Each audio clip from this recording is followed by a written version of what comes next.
इस वक्त मैं बारामूला के एक ऐसे गुरुद्वारे में हूं जहां पे उन लोगों को लाके शिफ्ट किया गया है जिन लोगों के घर उरी सेक्टर में ऊपर के हिस्सों में थे और शेलिंग के बाद यहां के रहना पड़ा क्योंकि गोलीबारी में सब कुछ ध्वस्त हो गया, तबाह हो गया। तस्वीर देख सकते हैं आप कि बहुत सारे परिवार यहां पर ऐसे हैं जो रह रहे आकर के। करीब 100 से 125 लोग ऐसे हैं जिन्हें ऊपर से ला करके बारामूला के अलग अलग गुरुद्वारों में रखा गया है। कुछ लोगों से बातचीत कर लेते हैं कि आखिर उन्होंने क्या कुछ फेस किया, क्या अनुभव रहा।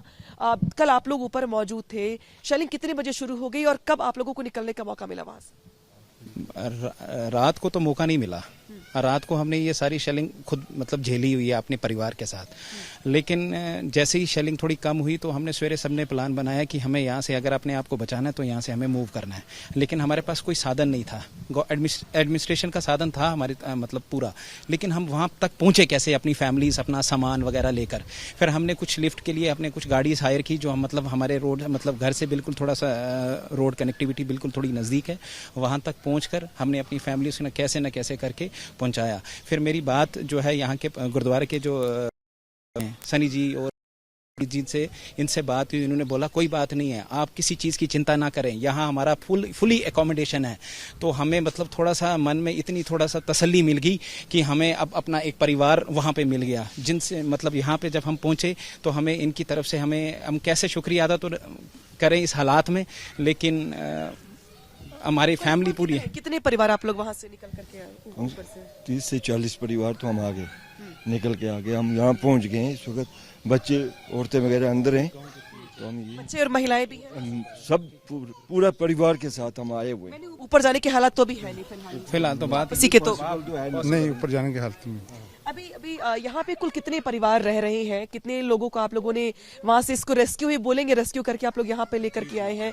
और अभी ताजा हालात को देख करके क्या सवाल उठ रहा है मन में? देखिए, जब ये कुछ 1-2 दिन पहले ये हालात जो नाजुक बने तो हमें ये अंदेशा हुआ कि ऐसे नाजुक वक्त पे हमें उनका कैसे ख्याल रखा जाए। तो मैंने इनके जो भी वहाँ रिप्रेजेंटेटिव्स हैं उनको कॉन्टैक्ट करना शुरू किया और मैंने उनको पहले ही कह दिया था कि जैसे ही मौका लगे आपको, हम आपकी सेवा में तत्पर हाजिर हैं। हमारे पास पूरी अकोमोडेशन है, इंतज़ाम किया गया है और जैसे ही अगर आपको लगे कि आपकी जान और माल को खतरा है, आप इमीडिएटली यहाँ शिफ्ट करिए।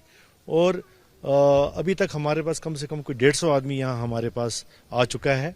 और जो हमारे गुरुजों की जो हमारी शिक्षा है कि सेवा और सरबत का भला, हम उस पर तत्पर कायम हैं और ये हमारा इंसानी फर्ज है। जो हालात चल रहे हैं, अभी 2-3 दिनों से शेलिंग हो रही है, भारत की सेना मुंहतोड़ जवाब भी दे रही है पाकिस्तान को।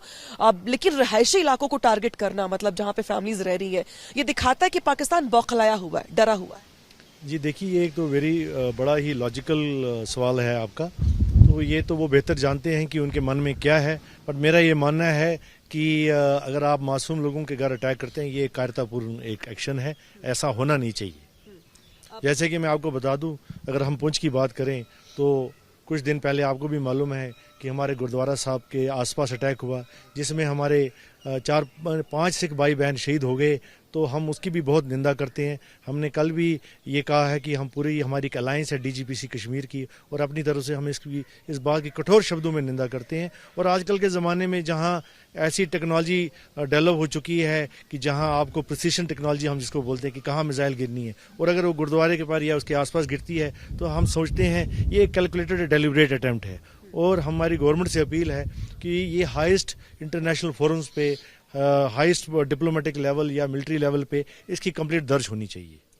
देखिए, यहाँ पे जो शिकायत है लोगों की वो ये भी कि जानबूझ के जो धार्मिक स्थल है उन्हें टारगेट किया गया। लेकिन बहुत सारे देखिए लोग हैं यहाँ पे जो मेरे साथ बातचीत कर रहे हैं, इनके परिवार हैं, महिलाएं हैं, बच्चे हैं।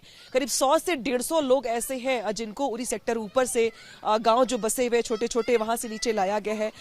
अभी फिलहाल हालात ऊपर बहुत खराब है, लिहाजा बहुत जल्दी वहां पे वापसी हो पाएगी कह पाना बहुत मुश्किल है। और अभी आने वाले दिन कैसे होने वाले हैं ये भी बहुत कह पाना मुश्किल है। लेकिन ऐसे में दरअसल यहाँ पे गुरुद्वारे में इनको शैडो मिला हुआ है और यही वजह है कि अभी फिलहाल ऊपर स्थितियां बहुत ज्यादा नाजुक बन, लेकिन भारत की सरकार की ओर से पाकिस्तान की सेना को मुंहतोड़ जवाब भी दिया जा रहा है।